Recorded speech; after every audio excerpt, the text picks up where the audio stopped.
One of the things you said to me before was about learning the skills you needed to start up. What do you think are the key skills someone needs to start a business, and how did you go about acquiring those for yourself?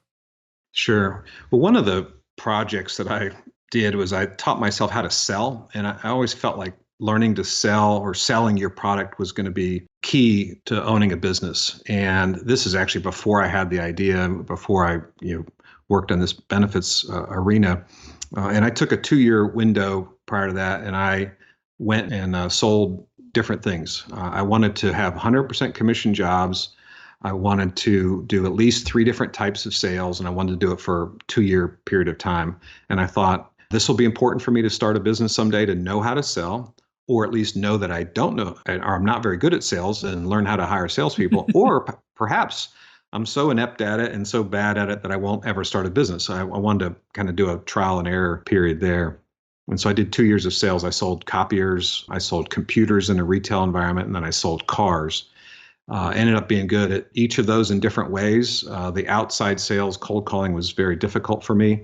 And I compensated that by using friends to get me in the door and whatnot. But that sales experience ended up being extremely important to me as I started a software company, very different type of sales, but I relied on a lot of the things that I learned there. So sales is critical.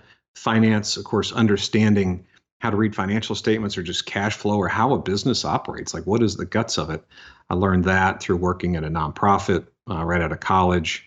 And then this programming exercise that I did where I actually quit my job and went to work for a big company as a programmer analyst after teaching myself database administration and database design.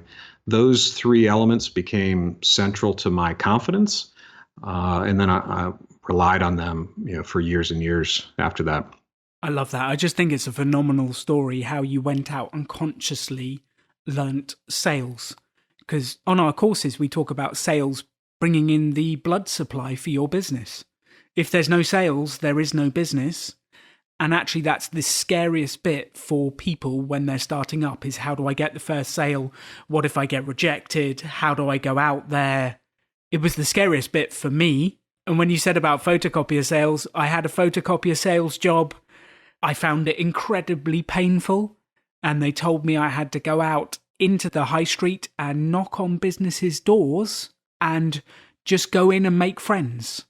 I remember being outside in the sunshine. I picked a sunny day so it would make me feel better about going out and selling. But building up the confidence to just walk into someone's store, walk into someone's business and say, "Hi, I'm Alan," that petrified me at the time.